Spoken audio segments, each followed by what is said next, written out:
আচ্ছা, রাতের ডিনার কি করে ফেলেছেন আপনি? যদি করে ফেলে থাকেন তাহলে তো বলবো যে আহারে। আর যদি না করে থাকেন তাহলে আজকের এই রেসিপিটি আপনার জন্য।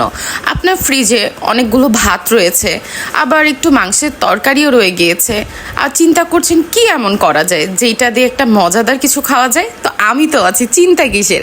এইখানে আমি আমার আগে কিছু ভাত ছিল লেফট ওভার, একটু ঝুরি মাংসের ছিল লেফট ওভার, একটু মাংস ছিল। এখানে আমি দিয়ে দিয়েছি 2 রকমের ডাল, চাল, আর দিয়ে দিয়েছি লবণ আর হলুদ দিয়ে হাত দিয়ে মাখিয়ে নিলাম। এই যে রাইস কুকারে বসিয়ে দিলাম, আর এই যে আমার খিচুড়ি কিন্তু 10 মিনিটে মাত্র রেডি।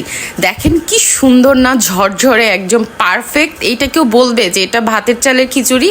আমার তো মনে হয় না, কারণ আমি তো ভীষণ ফুডিজ, আমার আসলে মানে খেতে ভীষণ ভালো লাগে। আমি এখানে খিচুড়িটা আপনাদেরকে দেখিয়ে দিচ্ছিলাম।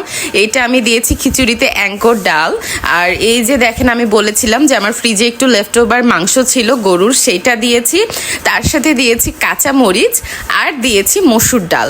তো এই খিচুড়িটা কিন্তু আসলে মাখিয়ে খেতে অনেক মজা লাগে। আর এর সাথে রয়েছে কিন্তু খাওয়ার জন্য একটা টুইস্টটা হলো কি, টুইস্টটা হলো এই যে চলে আসছে আজকের একদম ব্লকবাস্টার।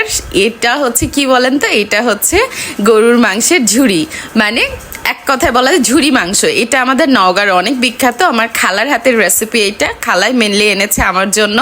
তো এইটা দিয়ে খিচুড়ি মাখিয়ে খেতে উফ এত মজা। আর যদি রাতের বেলা ক্ষুধা পেটে এটা খাওয়া হয়, এরকম মাখানো মাখানো আঠালো, মানে জাস্ট আমেজিং বলা যায়। তো তাহলে দেরি করছেন কেন, এখনই চটপট বানিয়ে ফেলুন মজাদার বাসি ভাতের খিচুড়ি। আর কত বসে থাকবেন বলেন তো, আর বসে না থেকে